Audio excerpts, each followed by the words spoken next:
confused about what to study? I mean, around this time, that's when we talk about, your tertiary education. Well, here's an idea. The agriculture sector is looking for young people to help move it forward. Well, it's hoped that having young people study courses related to agriculture will aid in the fighting against poverty, malnutrition, as well as food insecurity. The Pan-African Parliament is leading this initiative. So for more on this, we're joined by Parliament's Dr Mathole Motshekga. Dr Motshekga, always a pleasure speaking to you. A very good morning. I think more than any time right now is when South Africa can take advantage of its resources. And one such a sector really is the agricultural sector. But I guess the question is there appetite from what you're observing from young people to take over and be able to take the agricultural sector to that next frontier? Children and young people do not bring themselves up. We have a responsibility to bring them up, to raise their awareness about the challenges that we face now and which we'll face in the future. Africa is a youthful continent, and already Africa is an underdeveloped continent. Now, the threat that faces Africa now and is going to face it in the future is that of human underdevelopment, not physical underdevelopment. Now, we know that Africa already has 60% of the arable land, but our young people, they want to go into technology. It's not wrong to do that, but if they all want to go into technology, you can sit in front of a computer hungry, you won't be productive. But again, the computers that we are going into, we are not even able to produce them or repair them. But with food, we can ensure that our children are not poor, our children are not undernourished, because undernourishment of the children bring about stunting, and stunting is an underdevelopment of the mind. Now, if the youth of Africa are mentally underdeveloped, how will they develop the continent itself? So this is the lack of appetite for agriculture is the greatest threat for the survival of this continent. So I think that African governments must make extra efforts to interest the kids in agriculture and also restructure the curriculum in such a way that agriculture is a compulsory subject. I was impressed one time when I was in Tanzania. When the universities open, they call all the young people and address them on the challenges, political, social, economic challenges facing the country as part of career guidance. I think we need to move into that direction as South Africa and sister countries on the continent. Dr. Motshekga, the youth is very aware of the issues that are affecting not only South Africa, but Africa. So it's not to say that there is ignorance among the youth, because some might say that the youth is not stepping forth to solve the problems because they don't know the problems. No, they do know the problems.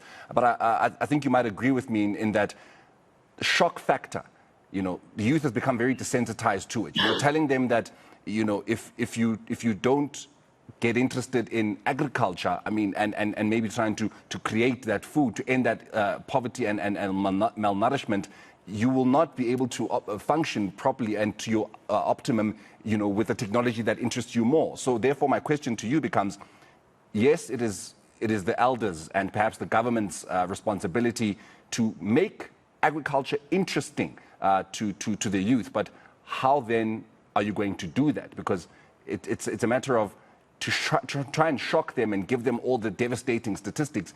It's not going to help. They're desensitized to it. So would the appeal then not be a matter of, this is, the fun part of it, the exciting part of it. This is, there's more to agriculture than just being there with your fork and spade and hose and digging and being a farmer. I think the other problem why our youth would not be interested in farming is because when they look at farming, they see their parents as just laborers and not managers of those farms. So when you talk about agriculture to them, they think you want to turn them into laborers, and they can't have appetite for agriculture. But I think that as it was done in the past, when the youth complete their matric, before they go to university, they go into the army and do something like that.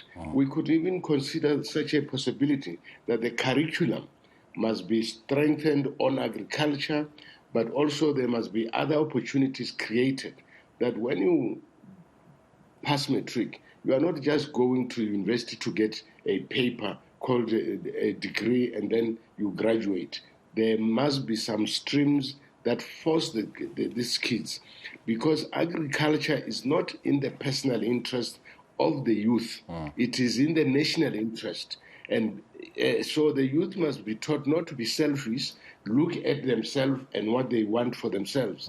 But they must also look at the interest of the country, and the country itself must ensure that they are channeled in streams that will strengthen our resilience in nutrition. Yeah, but it also requires, Dr. Motshekga, for us to look at the value chain, right? So we cannot have a conversation around agriculture without having a conversation to the access to land, and also with access to resources and funding. The very same young people that we are trying to encourage will turn around and say, once I've studied, is there commercial opportunity for me to even get access to the commercial land for farming? Am I able to get the funding that is necessary? How many loopholes do I have to go through in order for me to get access to that funding so that I'm able then to grow the specific farms and also utilize some modern technologies in terms of how is it that we can look after the land in which they are farming? How are we faring in being able to have those conversations of land and have that conversation to access to funding and resources to allow for that land to be tended to? I have just been saying that, the coming national conference of the ANC has got to put the question of restitution and redistribution of land high on the agenda. Because at the moment, we say children must go for agriculture, but the arable land is in the hands of a minority, and this minority is the one that also has resources, it has access to the markets, so that even those of young people who are in agriculture, they cannot access arable land, they can't access the markets, they don't have the funding. So these are the matters that the ANC National Conference should address. And that applies to all other African countries. Because you see, the farmers that we have today, especially in South Africa, they are not producing food for South Africans. They are producing for foreign markets, and also they are producing genetically modified food, and it has been proven that genetically modified food are dangerous for us, and as a result we get sick, and then we must also go back to Europe to buy medicines, so that we become a sick society that is dependent on foreigners for our survival.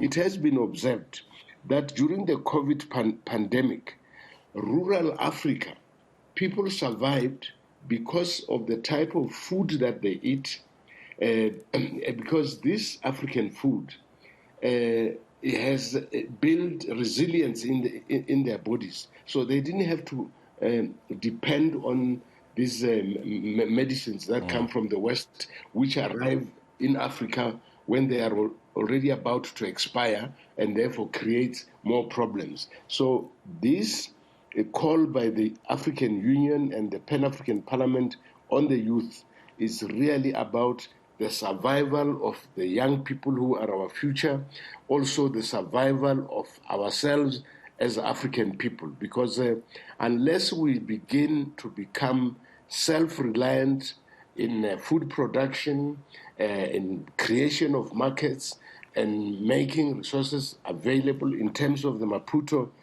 Declaration, which says 10% of the national budget should go to agriculture.